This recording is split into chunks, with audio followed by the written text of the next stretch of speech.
Ничего не предвещало беды, но Линда так и не вернулась. Линда выходила на обычную ежедневную прогулку. Так было и вечером 26 марта 1985 года. Обнаруженные гильзы стали подтверждением слов Тодда. Черный хэтчбэк был объявлен в розыск, а ребенок стал важным свидетелем.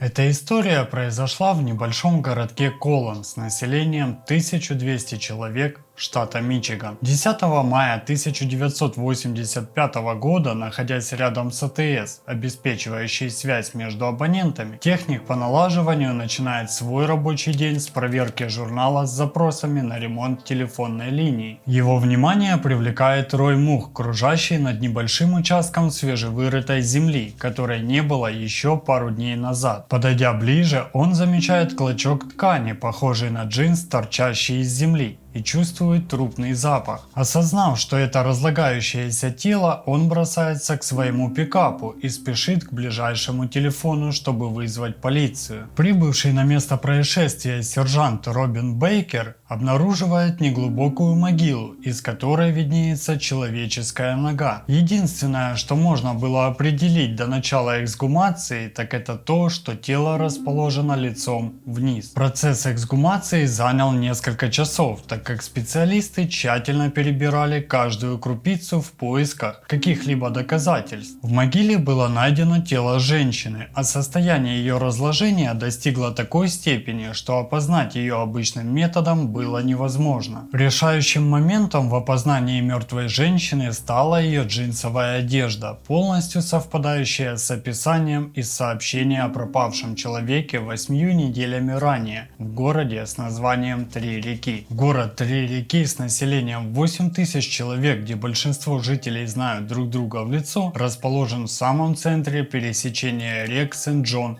Рокки и Портидж. Невероятно тихое и безопасное место. Мать-одиночка, 26-летняя Линда Ван Баскерк, воспитывала две дочери после того, как их семейная жизнь с Брюсом, офицером полиции из Трех рек, не сложилась. Родители Линды были рядом и часто забирали детей к себе, пока Линда много работала, чтобы восстановить свою жизнь после развода и обеспечивать семью. Линда снимала небольшой домик на Дэй-Роуд за символическую плату у Джима Брини, который когда-то остановился переночевать у ее родителей. Джим часто ездил в командировки и почти не бывал дома, поэтому предложил такой вариант Линде, когда вновь встретил ее в местной церкви. Линда, испытывающая в тот момент финансовые трудности, открыла небольшой киоск с лимонадом и выпечкой прямо перед домом и успешно торговала вместе с девочками. Она была независимой, умной и любящей матерью. Имея совсем немного личного времени, пока родители присматривали за детьми, Линда выходила на обычную ежедневную прогулку. Так было и вечером 26 марта 1985 года. Ничего не предвещало беды, но Линда так и не вернулась. После захода солнца Пол и Эвелина Джейкобс забили тревогу, поскольку преданная мать так и не пришла за детьми. Пол и Эвелина обзванивали соседей и друзей в надежде узнать хоть какую-то информацию о пропавшей дочери. Сделав все, что было в их силах, родители обращаются в полицию в надежде найти дочь. Линда была образцовым человеком, не пила алкоголь и не употребляла наркотики, не имела приводов в полицию, любила жизнь и своих малышек. Родители предоставили детективам фотографию и подробно описали, во что девушка была одета. Той же ночью 27 марта 1985 начались поиски по всем направлениям, которыми любила прогуливаться Линда. Рядом были поля, а в стороне лес. При опросе соседей некоторые отмечали, что видели Линду, а один мужчина, живший недалеко от пересечения Дэй на Маунт-Роуд, находившемся в 1,5 милях от дома Линды, сообщил, что его сын накануне слышал выстрелы. Поднявшись на холм недалеко от своего дома, 10-летний Тодд Торрелл с другом увидели, как мужчина на перекрестке грузит свой хэтчбэк из канавы нечто похожее на оленя. После того, как мужчина уехал, а ребята возвращались домой, они встретили школьный автобус, который бывал в этом районе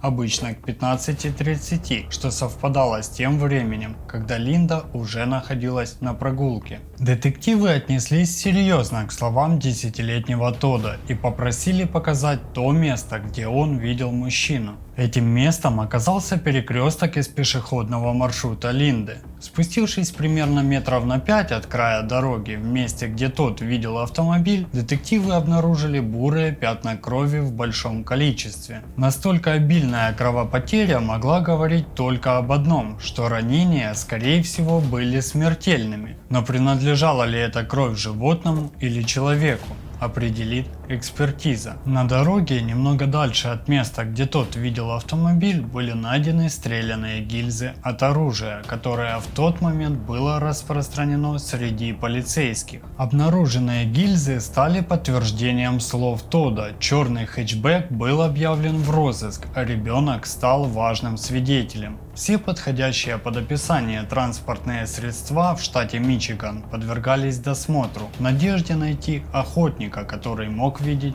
Линду. Детективы предложили родителям Тодда подвергнуть их сына гипнозу в надежде вспомнить дополнительные детали, на что Тодд и его родители согласились. Start feeling your eyes getting heavy. Tell me everything that you see. The guy pulls up a gun, that's it. What was he pulling out of the deck? The girl opened it back, put it in the car. Детективы сообщают семье Линды о тревожных новостях, которые им удалось узнать из сеанса, проведенного с Тоддом. Но говорить о том, что девушка была мертва, было рано, ведь тела найдено не было. Поиски черного хэтчбека не давали результатов и уже выходили за пределы штата. Следователи использовали все возможные способы, чтобы найти Линду. Под подозрением оказался бывший муж Линды Брюс, ведь он был полицейским и имел доступ к оружию, от которого были найдены гильзы. Все факторы указывали на то, что Брюс был именно тем, кого они ищут. Развод этой семейной пары не был простым. Они не могли решить вопрос опеки над детьми. Брюс утверждал, что в момент, когда пропала Линда, он находился в патруле, но подтверждения о его местоположении не было. В это время результаты экспертизы были готовы, и кровь действительно была человеческой, что означало, что следователи имеют дело с убийством. Детективы знали, что они ищут пистолет 38 или 357 калибра. Оружие местных сотрудников полиции было изъято для проведения баллистической экспертизы. Одним из изъятых пистолетов оказалось и служебное оружие мужа Линды Брюса. Следствие надеялось на то, что их маленький свидетель сможет опознать человека, которого он видел на дороге. Художник, встретившись с 10-летним Тоддом, смог создать фоторобот с его слов. Do you remember what this man's hair looked like, Pat? Yeah, he had his hair cut along they put a car along This car here you made? Yes, it was that. Фоторобот был опубликован в средствах массовой информации, но это не давало желаемого результата. Внешность офицера Брюса Ван Баскера кардинально отличалась от эскиза, а результат баллистической экспертизы показывал, что его служебное оружие не было замешано в этом деле. Спустя 6 недель поисков Брюс все еще оставался главным подозреваемым, но доказательств его причастности к преступлению не было. Под подозрением также оказался Джим Брини, владелец дома, который арендовала Линда. Джим был не женат, постоянно пропадал в командировках, и к тому же он недавно поселился в Три реки и был мало знаком местному населению. Доставив Джима в участок, следователи относились к нему жестоко, пытаясь выяснить все, что он знал.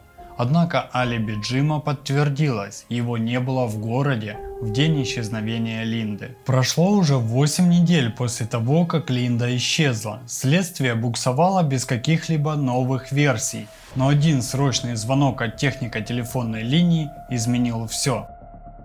10 мая 1985 в 25 километрах от Три реки на отдаленной дороге рядом с автоматической телефонной станцией городка Колон мужчина нашел частично закопанное тело. Тело, которое сильно было подвергнуто разложению, эксгумировали и отправили на вскрытие. Запросив стоматологические записи пропавшей без вести и сопоставив их с зубами найденного тела, можно было уверенно говорить, что Линда Баскер найдена.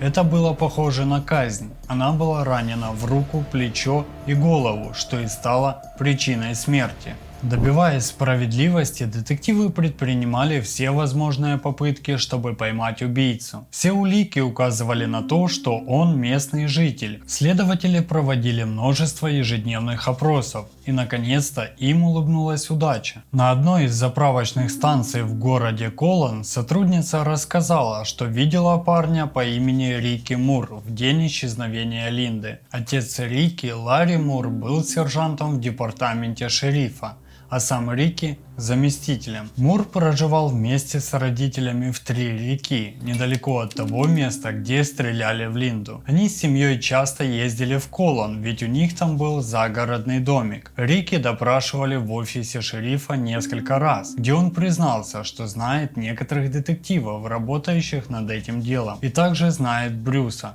ведь тот продал ему свою старую машину.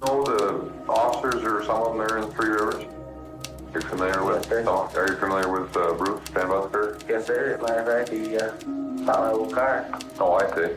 Мур-младший рассказал, что был в загородном домике тем вечером и проверял, все ли там в порядке. Рики прекрасно знал местность, где было найдено тело Линды. Его автомобиль не был похож на тот хэтчбэк, что описывал тот, но его все же проверили и не нашли там ничего подозрительного. Находясь в доме родителей во время обыска, Рики вел себя спокойно, но когда речь зашла о его оружии, он замешкал и пытался всячески препятствовать. Поднявшись в комнату, Рики провел там несколько минут, а когда вернулся, чтобы передать свое оружие, на нем не было лица.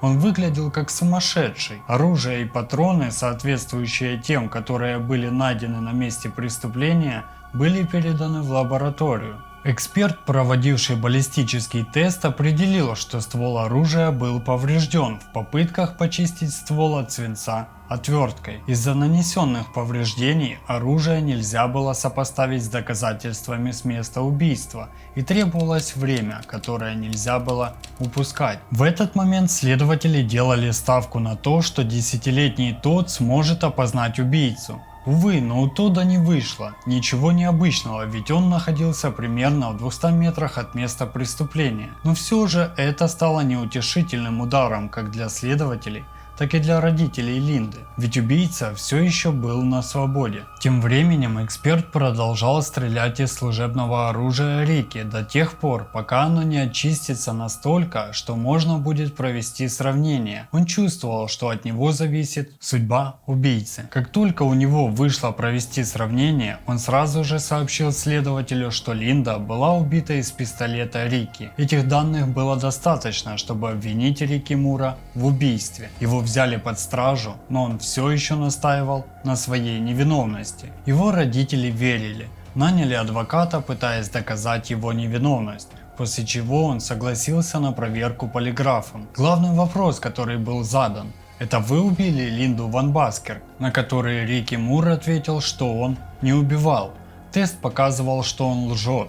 Он не знал, что находится в двойной комнате, и когда эксперт задал ему вопрос, зачем он это сделал, он спросил у отца и адвоката, присутствующих в комнате, что же ему делать, после чего из комнаты доносился животный плач и признание Рики в убийстве. Рики покупал машину у Брюса, где и встретил Линду, после чего началось ее преследование.